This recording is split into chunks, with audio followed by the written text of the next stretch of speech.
Okay, so welcome. Thanks very much for coming. It's Alternative Routes to Becoming a Lawyer, and I'm Alex Aldridge, the publisher of Legal Cheek, and alongside me is our fantastic panel of lawyers and graduate recruitment experts. And the big theme of this evening is we're going to be talking about how students can make it into the legal profession without doing the conventional training contract route. And kind of as part of that discussion, we'll be considering more generally, this huge shake-up which is going on in legal education at the moment. I think people don't quite realise, sometimes students don't realise how such a big deal these changes are, because they're really opening up the system and it's really going to affect you guys. And these people are at the kind of the coalface of all developments on the front line. So it should be a really interesting discussion. You submit some great questions in advance, which we're going to have you ask, and we'll do as many questions as possible from you guys. So let me briefly introduce the panel and we'll get straight underway.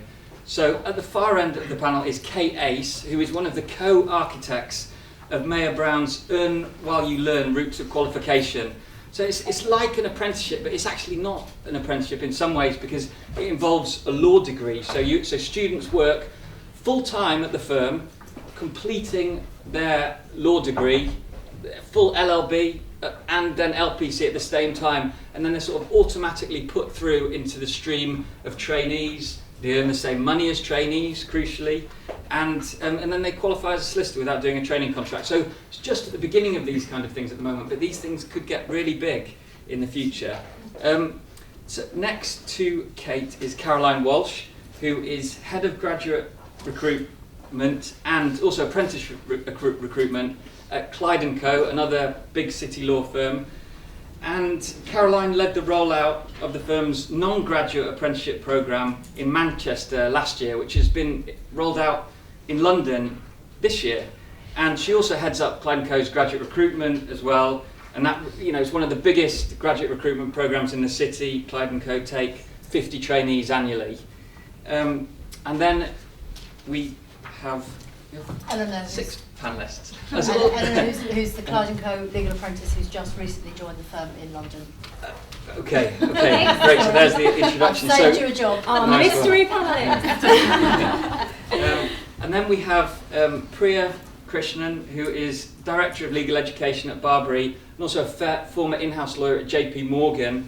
So some of you might have read Priya's article on Legal Cheek yesterday, which proved really popular, and it explained how she, as an LPC graduate, unable to get a training contract during the financial crisis, she thought, right, I'm going to look completely outside law, got a job at JP Morgan, a fairly lowly role at JP Morgan, but soared through the ranks. They paid for her to do the New York bar exam, qualified as a New York lawyer, working on London contracts and New York contracts, a mixture of stuff, and then she used that to qualify as a solicitor via the Qualified Lawyers Transfer Scheme.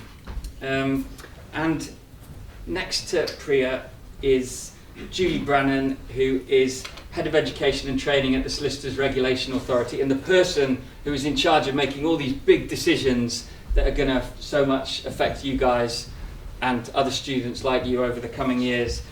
Now, Julie used to be a partner at Herbert Smith Freehills before moving into legal education. And next month, she's launching the review of the training framework for trainee solicitors. And this review is incredible. It could see the GDL and LPC scrapped and replaced with a new solicitor super exam that will be open to everyone, including non-graduates. Finally, we've got Sean Lawler, who is the first ever person to qualify as a solicitor through this paralegal shortcut. And so he's done this without doing a training contract at all. And there's a flurry of people who did this last year. Sean was the first one. More and more students are doing this. So we're going to talk a bit about Sean's experiences of that route. Let's get straight underway. First question that we've had from loads of you, and we'll get this open to the audience as soon as possible. But people keep asking, will students who join the legal profession through alternative routes, will they be treated the same as the students who've come through the traditional routes, or will they be sort of, second-class citizens? So start with you, Kate. So basically the short answer is yes, they'll be treated the same. speaking in terms of our apprenticeship programme, obviously it's a very different route. It's 6 years instead of 2. But for the most important elements in terms of the support that the apprentices are given, the networking opportunities within the firm, they're exactly the same as our trainees. And then once they come to the point of qualification, where you come from in a way doesn't really matter anymore. It's all to do with your experiences while in those departments, your appraisals, how you've performed on the job. So actually the background at that point is irrelevant. So they'll be treated exactly the same as the qualifying cohort at that time. So I think it's a very, very similar process in terms of actually qualifying as a solicitor, and then from that point onwards, they're treated exactly the same as any other NQ in the firm. Now, Sean, as someone who's in this position, you've just qualified, what's your Yes. experience? Are you getting treated the same as other associates? I've got a bit of direct experience actually. I've had around 10 to 15 interviews this week.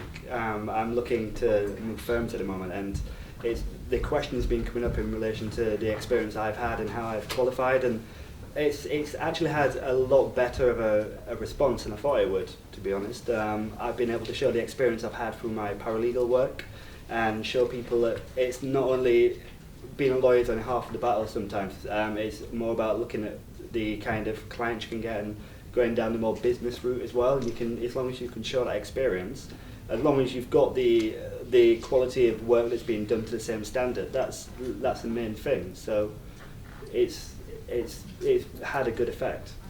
Julie, is this something that you're concerned about with these new routes coming in, that you might get these 2 tiers forming? It's something that we hear quite a lot about when we go out and talk to people, concerns about 2-tier professions, and people say to us, well, you're opening up all these new ways of qualifying. We introduced the equivalent means, we've changed our regulations to allow apprenticeship routes to qualification, and people say to us, this is going to result in a 2-tier profession, and some people are going to be perceived not to be the equal of people who've gone through what other people perceive as the gold standard route. And it's one of the things that is making us look at this idea of an exam that everybody would take, regardless of how they had trained and regardless of what previous qualifications they had, where they could demonstrate that they were the equivalent of somebody who had gone through the traditional route. And it would be a mechanism whereby people could say to the whole world, look, I may not have gone to Oxford and Cambridge, but I've done just as well in the exam as somebody who has. Let's take a question from the audience. Had some excellent questions submitted. Who's brave enough to kick it off? Is that a hand at the back? I'm sure. How did you get into the paralegal route? Yeah, okay. I moved down to London from Leeds in 2012. I sent out 150 speculative letters to law firms because I just wanted to get the experience. So I came down, I was offered a job at the Financial Ombudsman as an adjudicator, but it wasn't really, it wasn't going to progress to the point where I could get back into the legal profession. So I decided to take a little bit of a pay cut, become a paralegal. The equivalent means route wasn't around then, so for me, I was using that time to hopefully try and get a training contract. I was doing the LPC part-time as well, and to be completely honest, the option came up, and because of the experience and training I'd had, I was able to use that experience against the equivalent means standing. Caroline, do you ever feel like you're missing out on people like Sean, who's he's a bright guy, he's missed out on the training contract, and some lucky firm has snapped him up? Yeah, there is that. Although I would say firms are trying to address that, and firms like Clyde and I'm sure Mayor Brown are exactly the same, in that we do recruit quite heavily from our paralegal community in terms of recognising that talent. And I suppose that links to the apprenticeship route as well, because you're seeing people in the workplace and you're testing them in the workplace the same way as you are on the apprenticeship route, where it's the blended earning and learning. So from the earning perspective, you're putting it into a context, and no different from the paralegal side, where you're putting all that learning through the LPC, your degree, etc. You're actually putting it into context in the workplace. And of course, that's a very strong talent pool for firms. Let's take another question. Just following on from that question, when the alternative route did come in, did you see, oh, I do have that experience and I'm going to make the application? Or was it strategic to see, well, actually, I don't have that experience, I'm going to go and get it? Okay, in terms of when I started out my paralegal work in 2012, I was in a department with other trainees, and luckily my supervising solicitor said, I'm not going to treat you any different, I'm going to treat you like one of my trainees because it's all about the experience that you're getting. So it was drummed into me to keep those kind of training records, and because I was able to get a balanced experience in different departments as well, I was able to use that. But I understand from a lot of friends and colleagues that I've got, a lot of people don't get that experience as a paralegal. So if you are going to look at that route, make sure you do the research on the firm as well, and just make sure that you will be able to effectively hit the objectives and what's needed for that kind of application. And Priya, like Sean, you spent quite a lot of time as a paralegal before Yeah. getting into the profession. Mm-hmm. Do you think that experience was useful? Did it pay off in the end? Oh, definitely. So my background is highly unconventional, but when I joined Shoesmiths, I was a banking paralegal, and it was after I completed my master's program in finance law. Because I moved from my small town in Oxfordshire and was in a small firm specialising in commercial litigation, so that was a massive jump. And I was a legal secretary as well. So from legal secretary to paralegal, and the only reason I was able to get the job was simply because I had undertaken that master's at Westminster University, and this is back in 2006. So I was at a bit of a dilemma because I was thinking about moving out of the legal profession, and I had secured a position with Nestle, which is a commercial assistant role, but I decided that I wasn't quite ready to turn my back. So I thought, why not give Shoesmiths a try? And it was invaluable. I worked for a small banking team in Reading, very busy, and this is obviously pre-credit crisis. So there was a lot of transactional work, and I learned a lot about finance, lending, dealt a lot with private equity clients and borrowers alike, so just got a lot of experience behind my belt. That helped me to get my role at JP Morgan. It was around a time when there was a lot of changes taking place. There was, I think, a lot of influx investment in developing and promoting in-house teams in banks and corporates. So I think, it was just an opportunity that was there, and I was fortunate enough to put myself out in the market at the right time and secure a good position at associate level in the business within the bank. But obviously they were looking at my skills, and they were looking at my entire background. I saw I had like a good, robust exposure in private practice, obviously in the support function though, but I had good experience in contract drafting, and because I had that element of finance from my master's and obviously what I was doing at Shoesmiths, that's what helped me to secure the role. And it was personal chemistry as well. You know, you're meeting people, it's face to face, you have to have that interaction. So they saw something in me, obviously, that they thought, yeah, she's going to sort of settle in and gel well with the culture of the department and the people that they had in. That was it. Really, that just got me through. Plugging away. Yeah, exactly. And you got there. Yeah. Let's take another question. First gentleman there in the blue shirt. Yeah. Obviously, there's like a growing trend of opinion that alternatives are as valid as like the traditional procedure of education. Do you think that's because of the quality of the alternatives, or because law degrees are perhaps becoming oversubscribed and maybe weakened? One of the law firm people at the end. Caroline, do you want to take this? I would say I don't think the law degree is kind of lessening in any way in terms of its kudos or anything like that. I just think that we need to deal with the volume of people coming through. So I think the alternative routes still offer the robustness around the qualification. And Clyde & Co in particular have been working quite closely with Julie from the SRA and also Business Innovation Skills with regard to Trailblazer, which is the apprenticeship which would effectively replace the law degree if you were going through that route, and the need to do the training contract. So the robustness is there, and I think Julie would agree that when we started out talking about it, that was the key, that the firms were saying we're only signing up to this if the academic rigour and robustness is there. Yes, just to reiterate on that point, one of the great things about the Trailblazer scheme is that it is run by employers, so it's designed to meet employers' business needs. But we had to make sure that people coming through that route would be getting to the right standard at the end of it. So we designed it around the new competence statement for solicitors, so to make sure that people would acquire the necessary competencies through the training. And we said that there would be an assessment that we at the SRA would control for people coming through that pathway. So it gives people that, if you like, that market credibility as much as anything else. That enables you to go out and say, if you come through that route, that you have reached the right standard, and you can demonstrate that you've reached the right standard. If we go ahead with this idea of an assessment that all intending solicitors would take, then we could merge that into the apprenticeship assessment. So everybody would just take the same assessment, apprentice or graduate, and they would demonstrate that they, on an equal basis and a fair basis, had been assessed to the same standard. So what's the point of doing a law degree then, if that comes in? So the point of doing a law degree is the rich experience of going to university and learning in that way. For lots of people, they want to go away, they want to do it, they go away from home, they grow up, they become more mature. You learn in a different way, you learn in a more academic context, perhaps in a more conceptual way, you learn about jurisprudence, you learn, for heaven's sake, you learn about Roman law in some places. Now, some people really enjoy that, they flourish in that sort of context, and if you go and talk to universities, they feel very passionately about the quality of the training that they offer.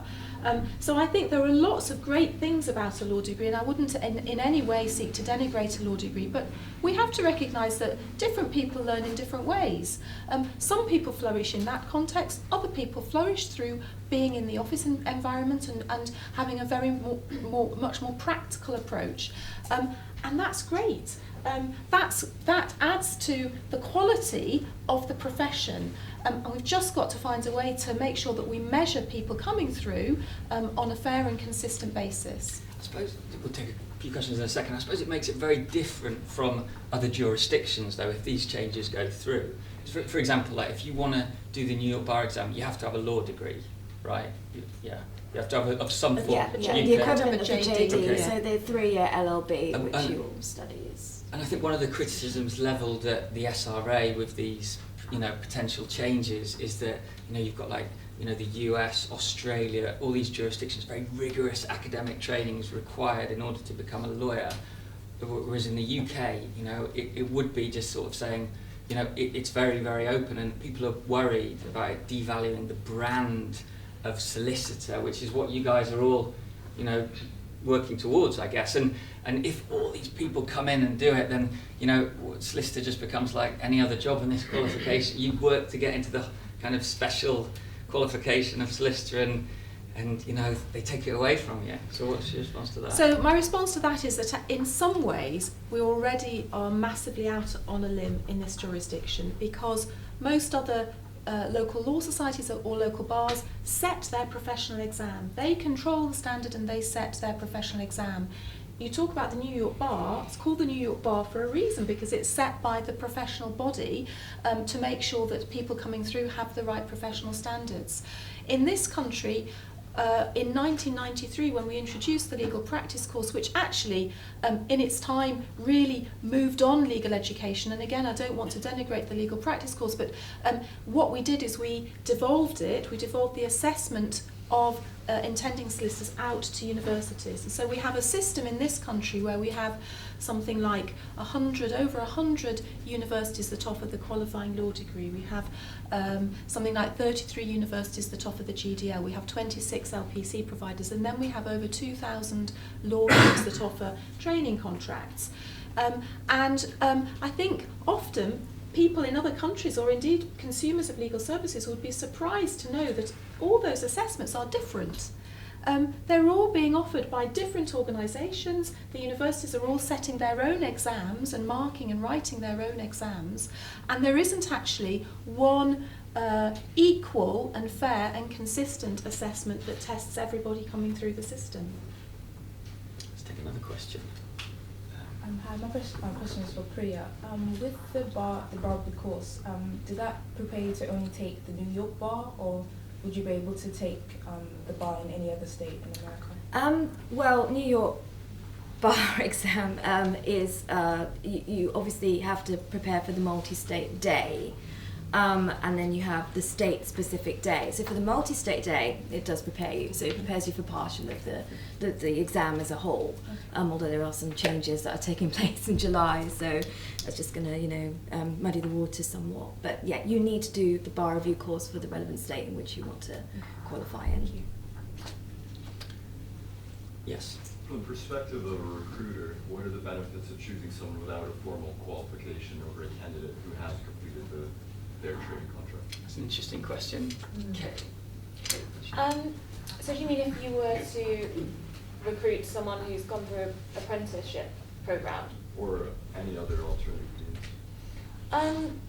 I think a lot of the benefits from a recruiter, if someone has gone through an apprenticeship program, such as the one that my firm offers, is that that person has had a really in-depth knowledge of how a law firm works. So our legal apprentices actually spend the first 18 months sat within business services. So they do 2 9-month seats, and then they do the period of recognised training, which is within the legal departments. So they're actually getting a much broader exposure to a firm as a whole beyond purely the legal departments. So I think that is a definite plus. And also that it's a show of commitment as well, because it is a big commitment and it's a hard route too. And so it certainly shows that someone is truly committed to that career. So I think that those are 2 huge benefits. And Caroline, what's your take on that? I agree, and I think also from the student experience, like from your guys' perspective as well, there is an awful lot of, some of you are on that kind of treadmill thinking this is what I'm going to do and I'm going to end up being a lawyer. And I've been doing this for a long time, and every year without fail I will come across a trainee who will suddenly say, I'm now ready to get off this treadmill because actually I don't want to take it any further. And I think that is such a shame. And I think all the alternative routes that are being offered now, whether it be apprenticeships, other alternative graduate programs, I think it gives you guys time to think and to jump off if it's not right for you. Whereas I think under the current regime, especially with the training contract, LPC, and you take it all back, that's a huge investment. And it's not just a financial investment as well, it's your own personal investment. And to get through all of that and still potentially be carrying the debt and all the kind of the scaremongering stories you hear around that, to then suddenly say, do you know what, I don't like it, I think that is a real shame. And I think that's what all these alternative routes are offering, where you have more ownership of it and you've got more chance of getting off that treadmill and putting your hand up and saying, do you know what, this isn't for me, I'm going to try something different, and maybe come back to it. Just got a question about the personalities that you see that, say, what are the apprentices that come through? They're a bit different personality types than your typical sort of training contract lot. They are, and probably Eleanor will kind of answer this probably a bit better, but I'll just start by saying, I think when you're recruiting at school level, so typically 18 years old, the informed decision that people at that age are making is, I'm going to go into the workplace and give this a go.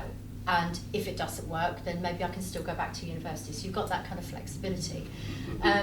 And I think coming into the workplace, again, I'm not going to put words in Eleanor's mouth here or anything like that, you must do it for yourself, but I think coming into the workplace as well, I think the expectations aren't as high, and I mean that, I don't mean that in a derogatory sense, I mean that people are coming in, certainly from the experience that I've had running this scheme, is people are coming in and they're just kind of ready to get going, whereas I think sometimes with the graduates, the expectations are up here. And again, maybe linked back to the debt and family expectations and your own personal expectations. And I just think sometimes the bar is set so high that people aren't giving themselves the opportunity to say, do you know what, I'm going to give this a go, I'm going to embrace it, hopefully I'll enjoy it and it'll work out. But if it doesn't, I can go and do something else. And I think with the training contract, the mindset is, because you're so far down the line in terms of the years everything like that. That's a really hard decision to make. Whereas I think from the apprenticeship side, if it doesn't work out for Anna, which obviously it will do, she can always say, you know what, Clyde, I'm off to uni, I want that life experience, which is what we were saying about the whole advantage of perhaps going to university. Very much personal choice. So what's the apprenticeship been like so far? You know, you put me on the spot here. Yeah, it's been a really good experience. I mean, as it's quite difficult as sort of 18, 19, trying to make a decision. Do you want to go to university, or what do you want to do? And you have to kind of sort of, especially my age group, you have to kind of decide right there and then, because the next sort of 3-4 years of your life, you're going to commit it to, you know, whatever course it is you study. So I think kind of saying what you're saying about the different attitudes, and that we sort of, as the apprentices, especially at Clyde's, we sort of very much, we want to kind of get stuck in, we want to get a feel for the firm, and we do work quite closely with the trainees as well, so you know, we don't kind of miss out in that sense. I think it was, for me personally, it was just, I wasn't sure where I wanted to go, and I was always sure that law was the way forwards, but I didn't know what it was going to be like. So by being able to go into a firm and sort of get that experience, it's kind of sort of helping to confirm my decision that actually, yes, this is the way forward for me. And sort of at the end of the 2 years, I'm going to have had sort of 2 years more experience than anybody else at my age in a firm. So from that kind of perspective, it's been, I mean, it's been really good so far. As I say, I haven't been there all that long, but yeah, no, they're very much looking after us as well, so it's kind of that benefit as well. Let's take another question. This is for Julie. So this is just going back to the proposal that you mentioned earlier on about demolishing the GDL and the LPC and setting this one exam that everybody can sit.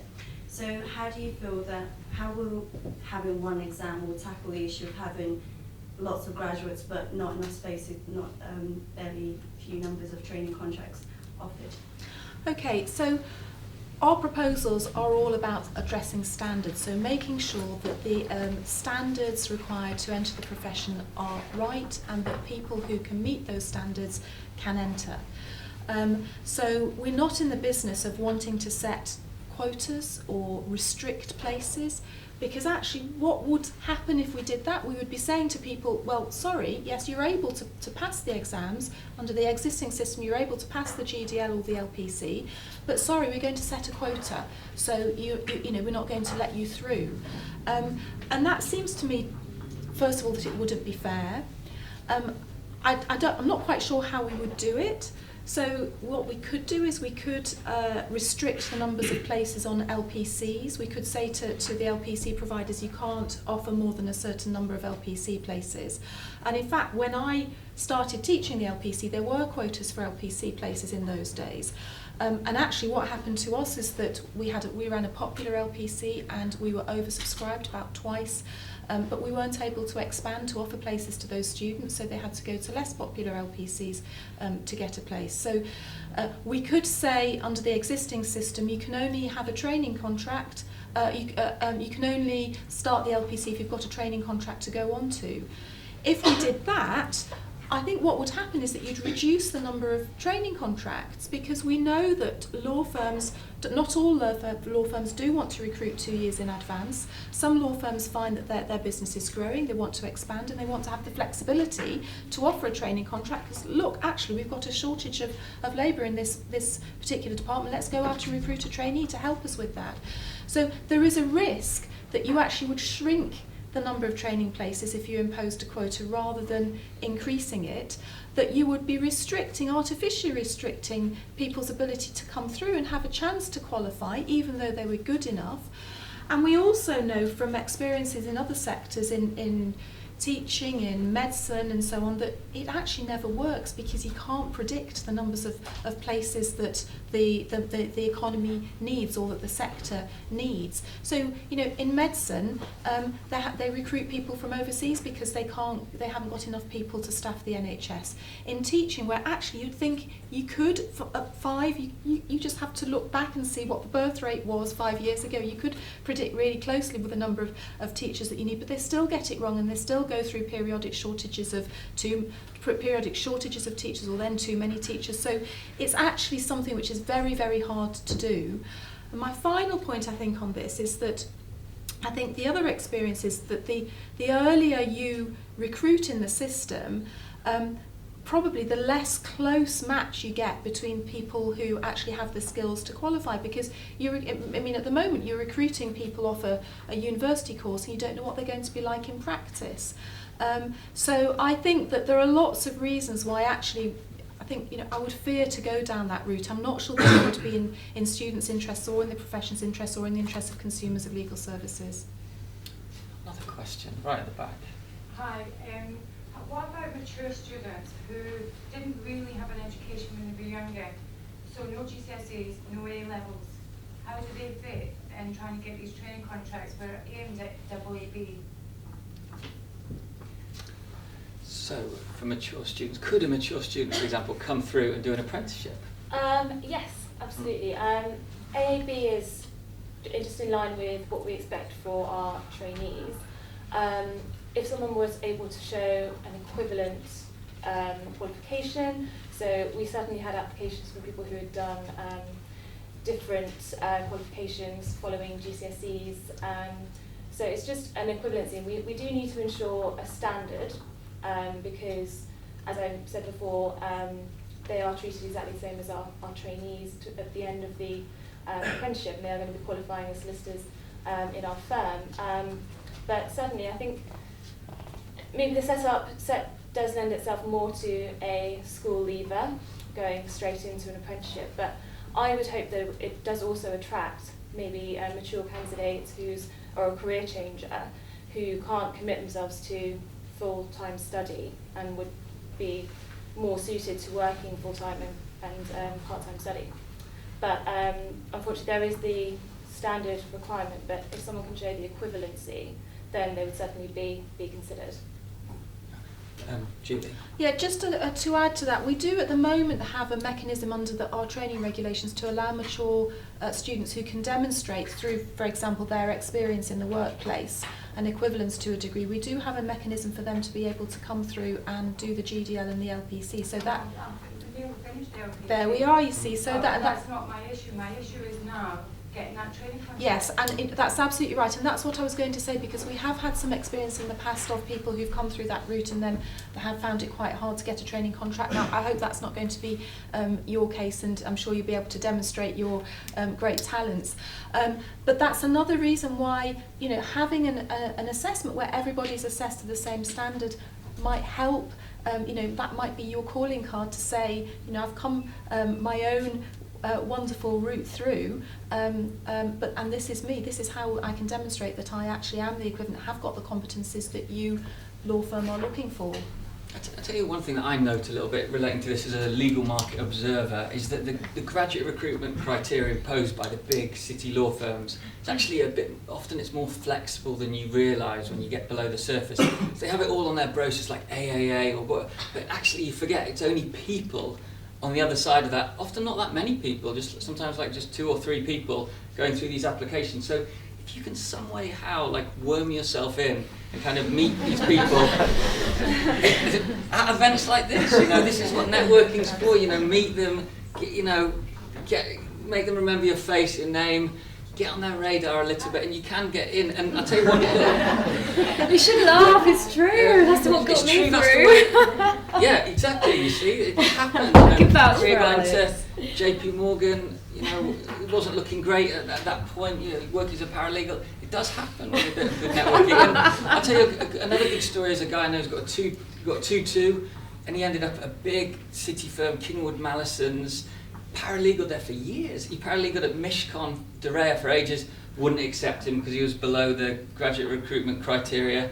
Did a possibly ill-advised podcast on Legal Cheek about how he got a 2-2, how he was going to get a job. Just kept going, and then eventually got into Kingwood Mallison's to give him a training contract. He got a 2-2. So it does happen. Let's take another question. And just to add on that, remember that there are lots of solicitors in practice, or historically there were, who didn't have degrees at all, who came through the 5-year articles route. In my firm, Herbert Smith, we had succession of senior partners who hadn't been to university but had done the 5-year training route and had reached the absolute pinnacle of the profession, in a big commercial firm, being senior partner. And you know, just to sort of, we could take a question in a sec, but just a sort of case in point is Sean, who you know worked for a number of not big name firms, and now he's got, as a paralegal, now he's got into Shakespeare Martineau, which top 100 law firm, London office, and that's through it's not always where you start, but it just keep getting the way up. Anyway, another question. Yeah, work experience keeps popping up quite a lot with most of you.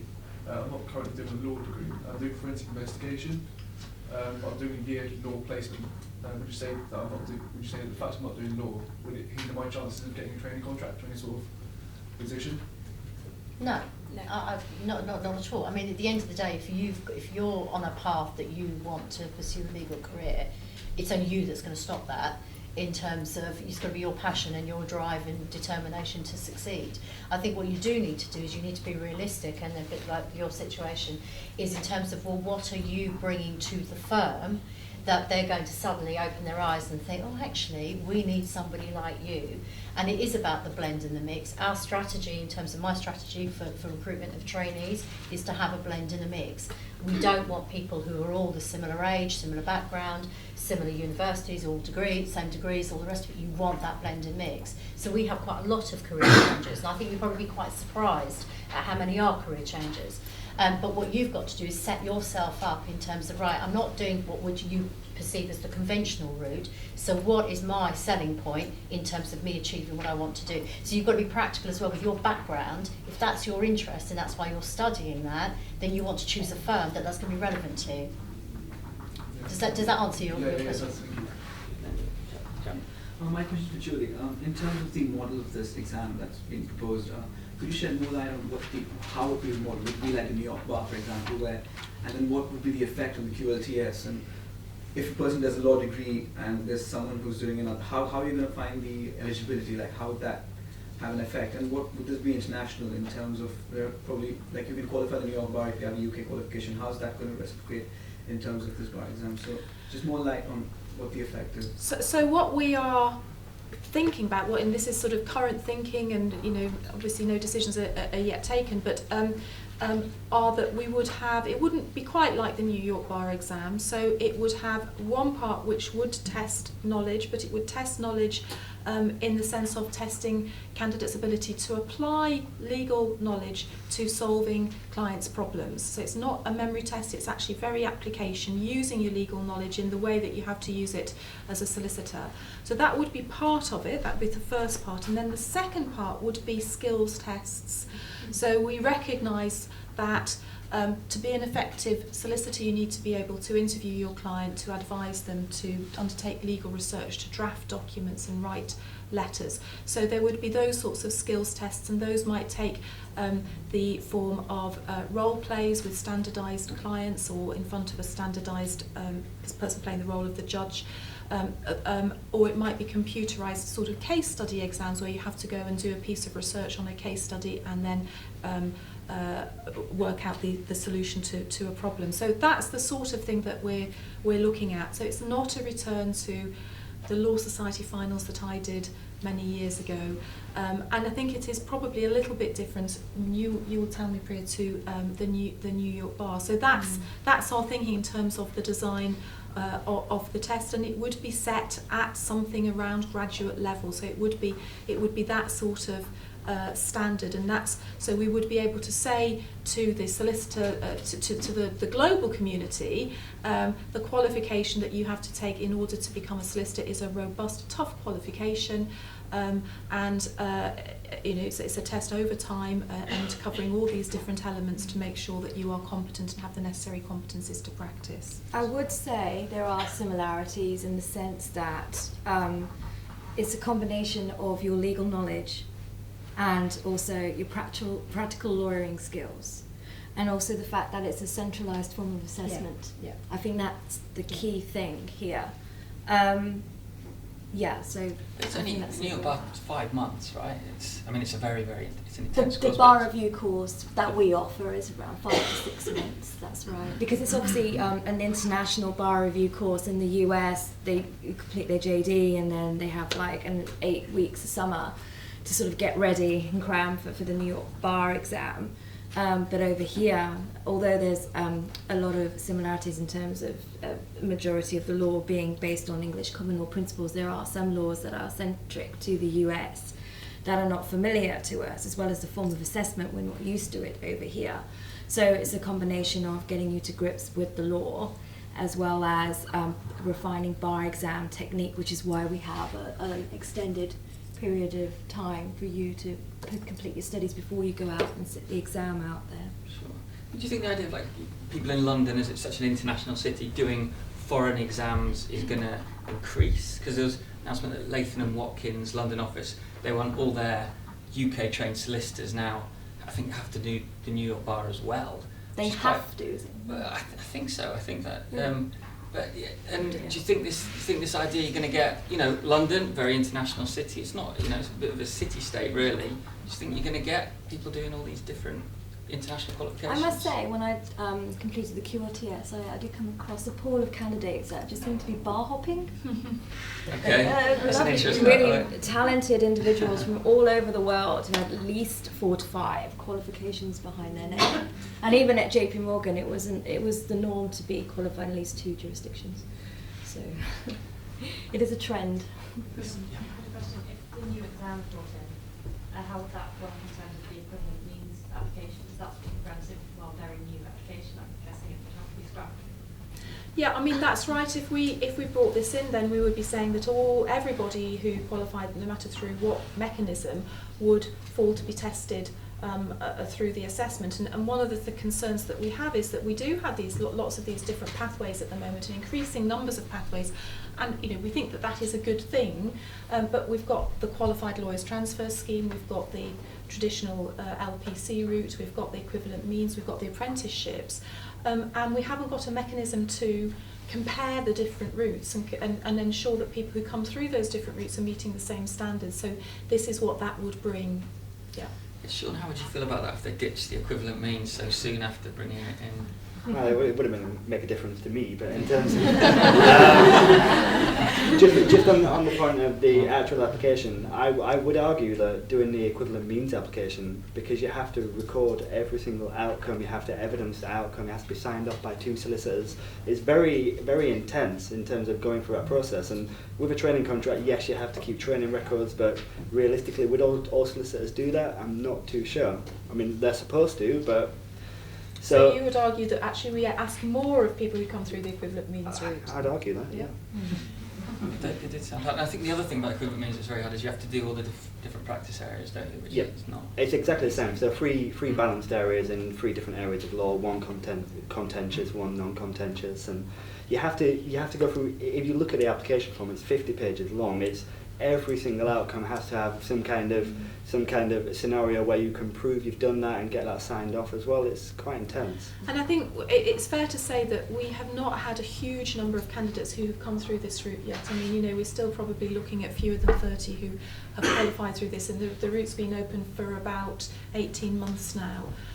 We're hoping that more people may come through as time goes on, because you were lucky you actually had a training record, but if you have to go back in time and reconstruct a training record, that's a hard thing to do.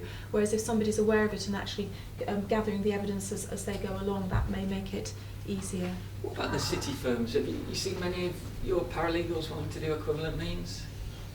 Not that I'm aware of. I know we've had requests from former paralegals to, as you say, sign off the experience that they had while with us, but not in-house that I'm aware of.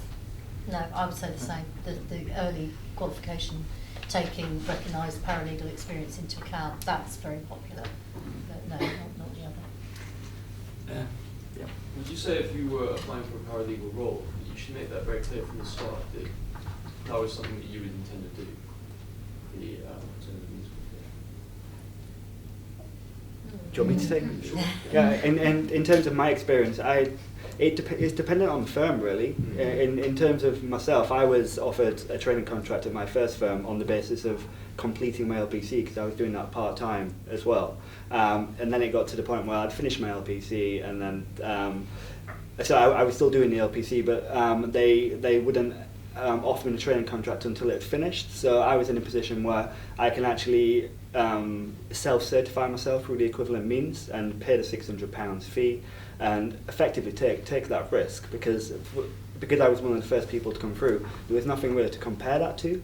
So I thought, should I save 2 years and do that route, or should I go down the training contract route and not be able to qualify earlier? And luckily for me, it worked out. But you really have to think about the kind of firm that you go into as well, because I'm not sure how it would work at a bigger corporate firm, because generally paralegals are very set in the area of law that they practice in. But if you go to a smaller firm like I did, it's generally a little bit more relaxed in terms of the areas that you do, and you do have the opportunity to get more experience in different areas. Just on the point about that £600, you have to pay for the equivalent means at £600. Yes. And that's non-refundable. And there's no appeal rights, I believe, as well. Make it hard. So what we have to do is we have to, that's absolutely right, people produce a lot of evidence to support their application. We send it out to external assessors and they review it, and so it's it's reviewed, every application is reviewed on an individual one-by-one basis, just in the same way as there are some mechanisms under European law where you can qualify as a solicitor, and we have to review the evidence on an individual basis, and that's what that's paying for. It's a time-consuming and detailed process. It is a rigorous process. Yeah, I think there's about 1,000 pages in total. Yeah. So it's quite a lot. Let's have another question. Do you think this super exam will change the way firms look at graduates from other than Oxbridge and Russell Group universities?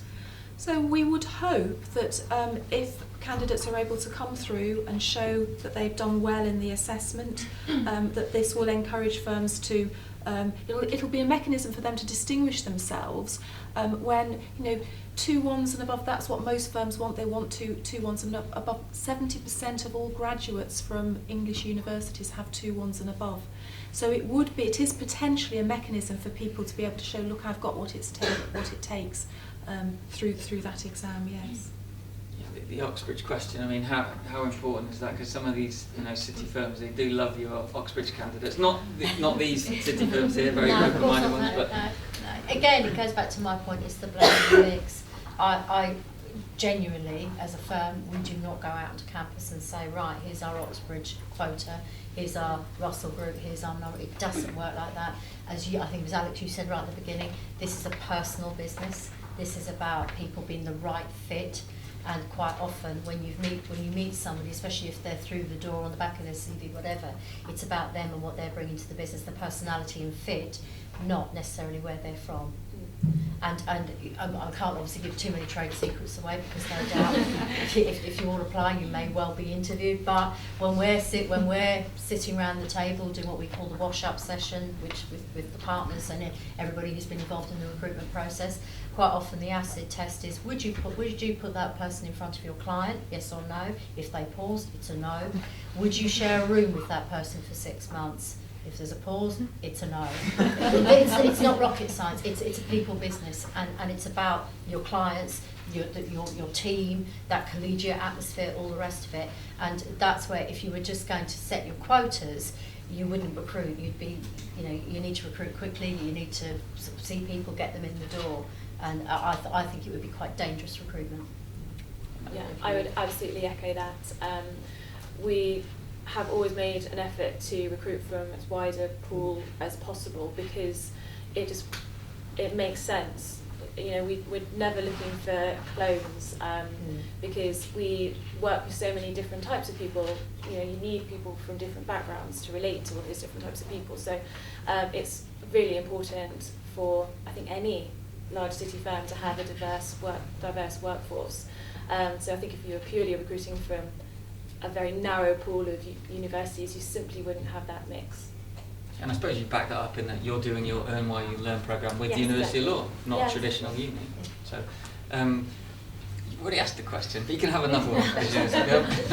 Extending from the point you just made, do you think the legal profession is doing enough to promote equality and diversity, or is it still lagging behind other professions? Very good question. I think it's just one of those things where we can always do better, and these alternative routes are a way of making sure that we are recruiting from as wide a pool as possible, as I said. But I think it's a constant review to make sure that we're getting it right. And I think maybe historically the the legal profession has lagged behind, but now it's certainly improving with all these various routes, and I think a lot of firms are putting a lot more time and energy into diversity and their different campaigns and their commitments. So I think it's certainly on an upward curve. Absolutely, and it's very much driven by the clients as well. I mean, I get involved in supporting beauty pictures and tenders to clients, and it's there. It's, you know, what is your diversity, what is your approach, how, you know, what would be the typical makeup of a team on a particular case or a piece of litigation. It's there, so the push is also from the clients, so the firms are having to respond to that as well. So I think that's right. I think firms are working very, very hard to try and move this forward, but I think I would say that there is still more work to be done.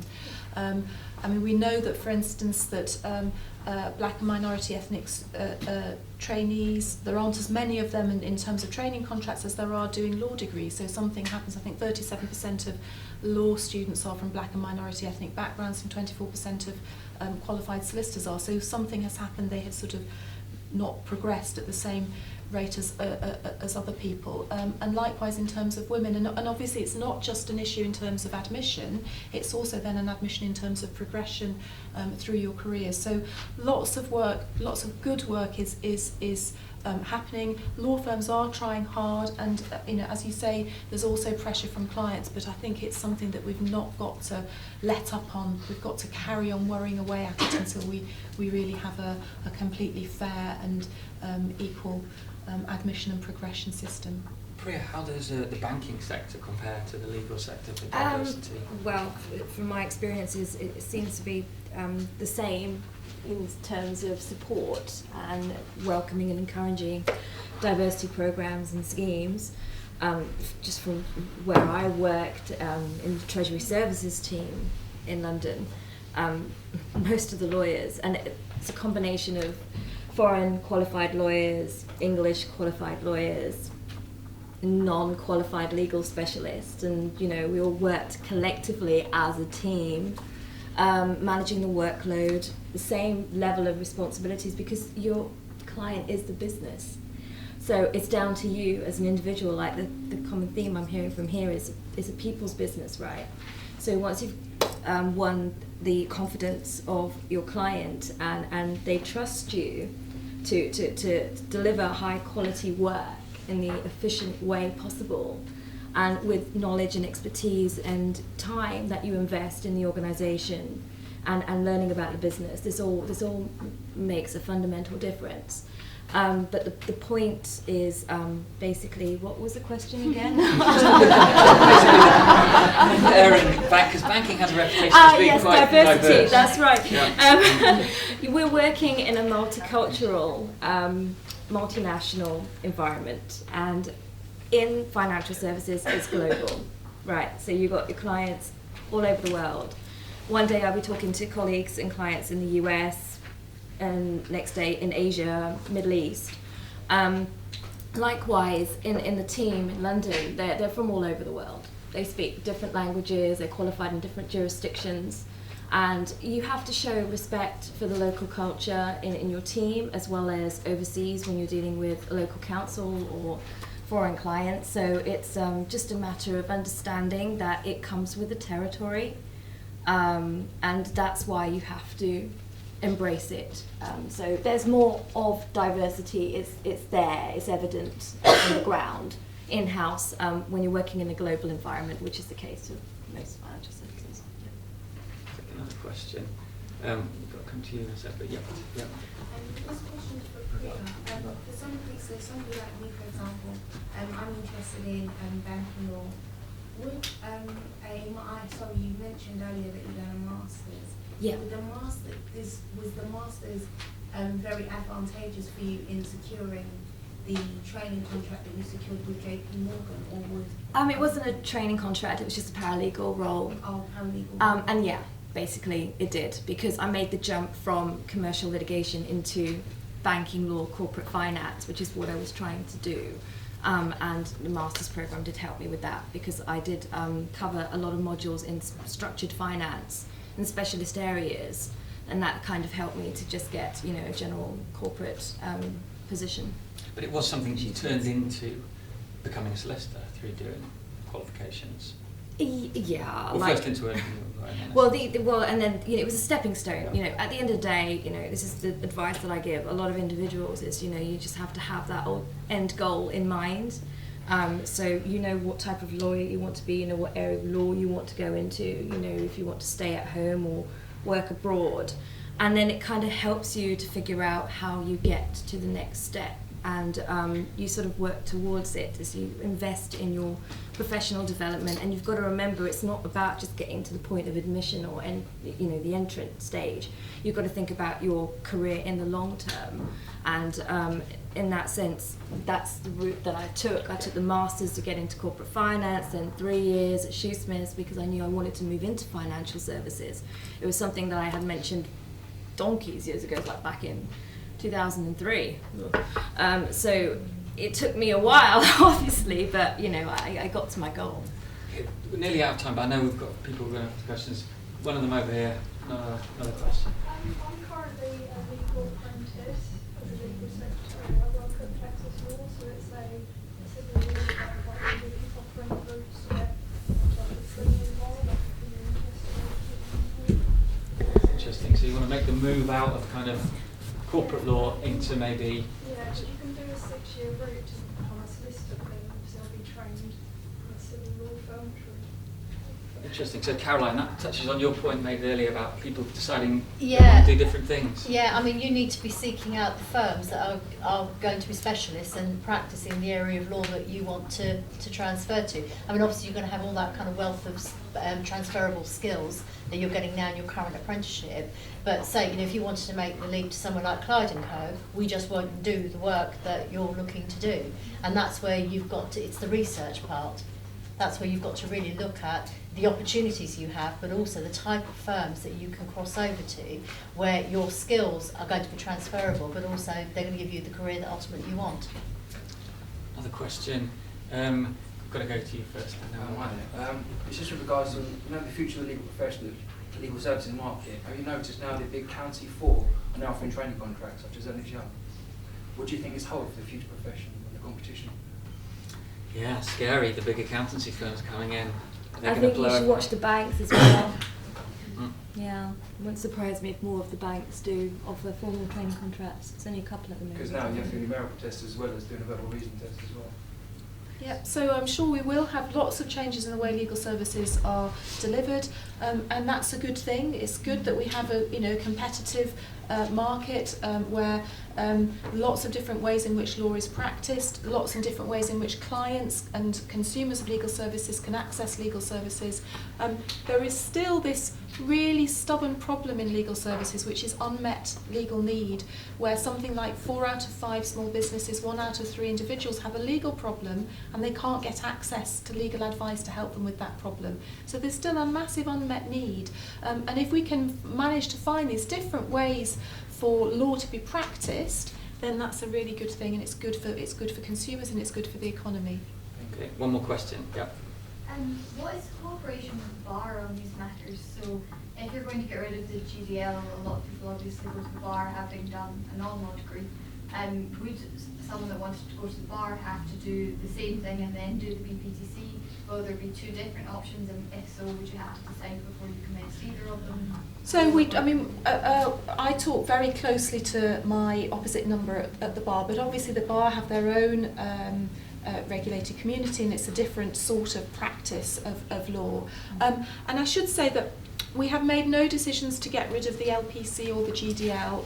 If what we're talking about is we might not necessarily require people to do it, but even if we didn't require people to do something like the GDL, I would expect there'll still be a market demand for that. There will still be people who come through who haven't got a law degree but who want to take a course like the GDL to pick up in 1 year the necessarily legal knowledge to enable them to progress.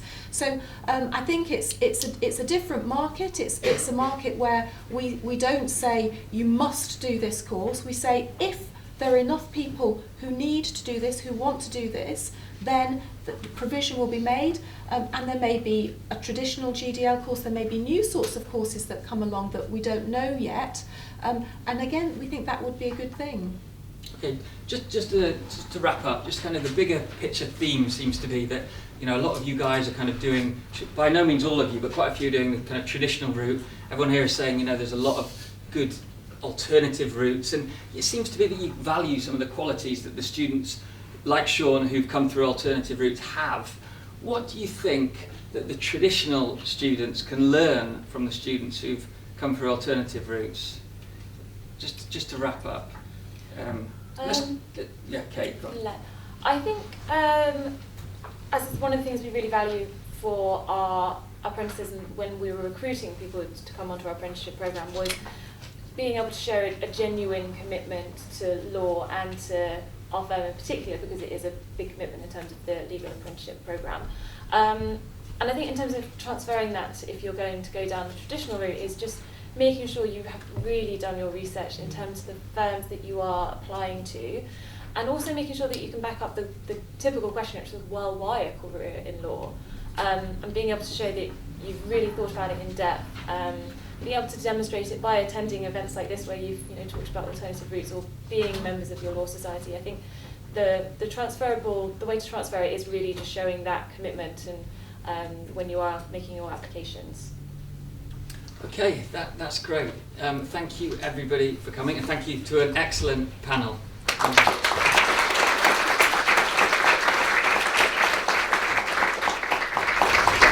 going to pass you over now to Sarah Hutchinson, the Managing Director of Barbary. Thank you, Alex.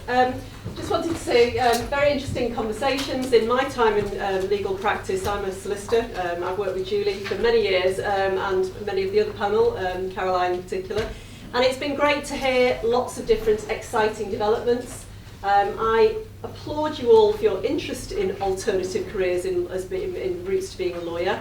I have seen a huge diversity in terms of the types of legal work, the types of organisations offering legal work, and the qualifications and experience that you need to be able to meet that new environment. So you're doing a great job, you're here, which shows that you're ahead of the game, so that's fantastic. Thank you again to the panel, and particular thanks to Alex and the Legal Cheek team for organising such a fabulous conference. So let's give Alex a applause.